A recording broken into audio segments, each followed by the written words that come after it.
Well, I think the American people understand that we don't have a silver bullet when it comes to gas prices. We've been talking about this for 30 years. The only way over the long term to stabilize gas prices is to reduce our dependence on foreign oil.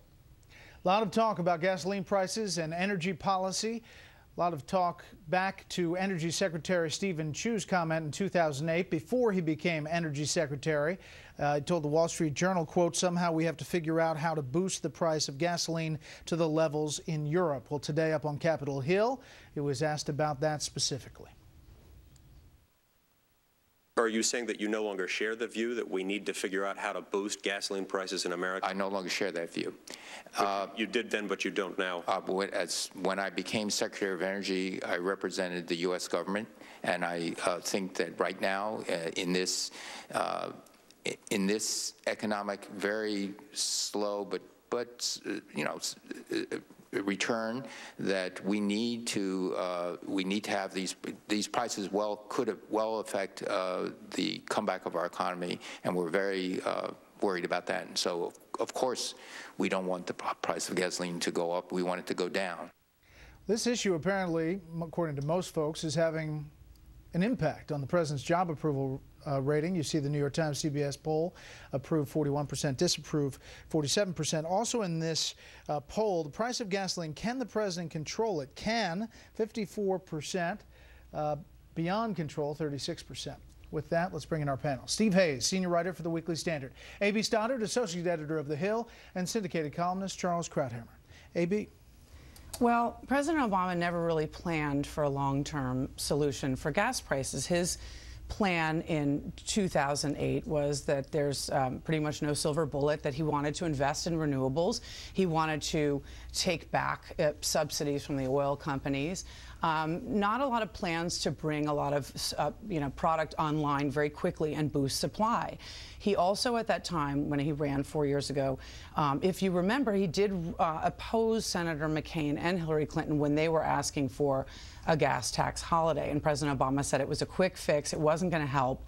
It was sort of goodie bag politics, and he opposed it. And at the same time, the Bush administration agreed with him. And Dana Perino, then the spokeswoman, said that prices were entirely too high, but it would be disingenuous and unfortunate for American consumers to think there is a quick fix. She said there's not going to be one. And President Obama, it plans for the long term. He proudly gets behind a green energy agenda that he says will help years from now. He knows it's not going to help right now. And if this imperils the recovery, he's going to be in a lot of trouble. Speaking of 2008, one of the ads run back then. Take a look.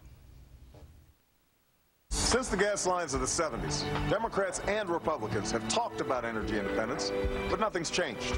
Except now Exxon's making $40 billion a year, and we're paying $3.50 for gas. I'm Barack Obama. I don't take money from oil companies or Washington lobbyists, and I won't let them block change anymore.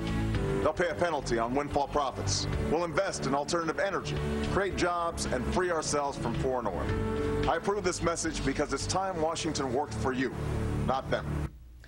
And as you look at the graphic of gas prices when President Obama took office, and we've shown this before, $1.84 to now $3.81 a gallon. Charles. The problem for Obama isn't that anybody is requiring or demanding a quick fix. It's that he's been in office for over 3 years. And as we saw in that 2008 ad, what was his answer to high prices in 2008?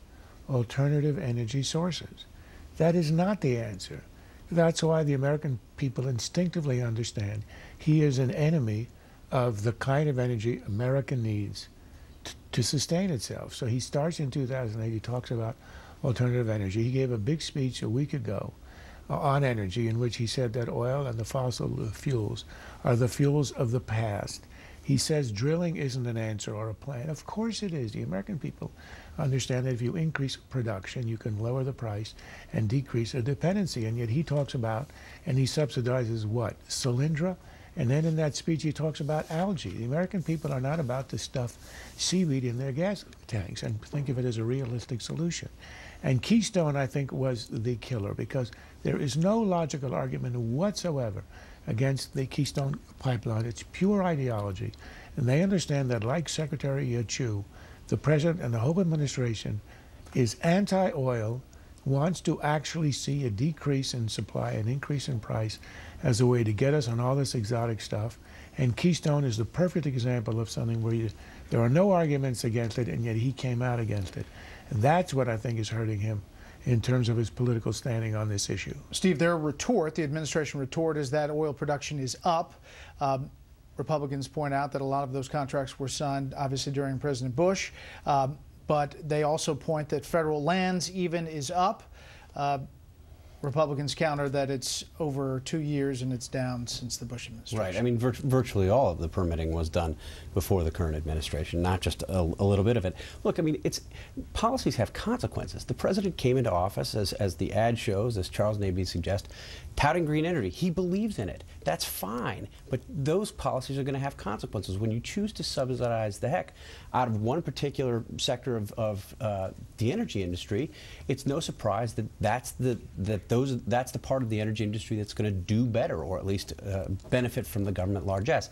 At the same time, at every turn throughout the administration, look at who the president has chosen to make a villain. Usually villain number one is the oil and gas industry. He did it in the commercial. He's done it at various times throughout his administration.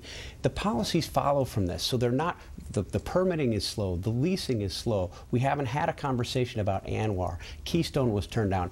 There are a series of policy choices that, even in this broader context of the unrest overseas, which the administration, I think, correctly points to as the main source of the problem, there are things that could have been done here to alleviate that problem or put downward pressure on those prices. And as a final point, if you're worried about the instability overseas, if you're worried about that unrest and how it affects our domestic pricing, do something about it by drilling, by creating more downward pressure on prices here. The president in that commercial and throughout, and now, AB talks about oil subsidies for big oil. Jim Angle did a piece tonight that says oil companies are getting the same tax breaks that every big company enjoys. The president calls them subsidies. What about that and the politics of that? Well, I mean, it's good for him to beat up on big oil with his base, but it's not really going to help him with the plummeting poll numbers, with 54% of Americans thinking that he controls oil prices. I mean, it's just not going to help boost the supply in the short term and bring the price down, and that's his problem. His problem is if gas prices are a little bit high, but we continue on an economic recovery, it comes out in the wash with all his other, political advantages and all his other political problems, probably. If it starts to impair this recovery and consumers change their habits so drastically they depress demand, he's in real trouble. And so talking about all, the big oil as a boogeyman is not really, it's just not going to get him anywhere. It's going to make his base happy. They're with him. He's got 43% of the country. He needs the rest. Charles. His argument about increased production, as Steve indicates, is a bogus one. It's in spite of his policies. There's been a decrease in the permits issued on the federal lands. And what we have lived through the last few years is a boom. It's a gold rush in oil as a result of the discovery of a new technique, the fracking technique, horizontal drilling, which has given us a boom in the production of shale oil that has nothing to do with Obama. If anything, his EPA is trying to restrict it. And that's why our production is up. In that environment, we should have had an explosion of production, and yet he's restrained it. And that's one of the reasons that our prices are high and we're still highly dependent on other sources. Won't be the end of this topic. Next up, Israel and Iran.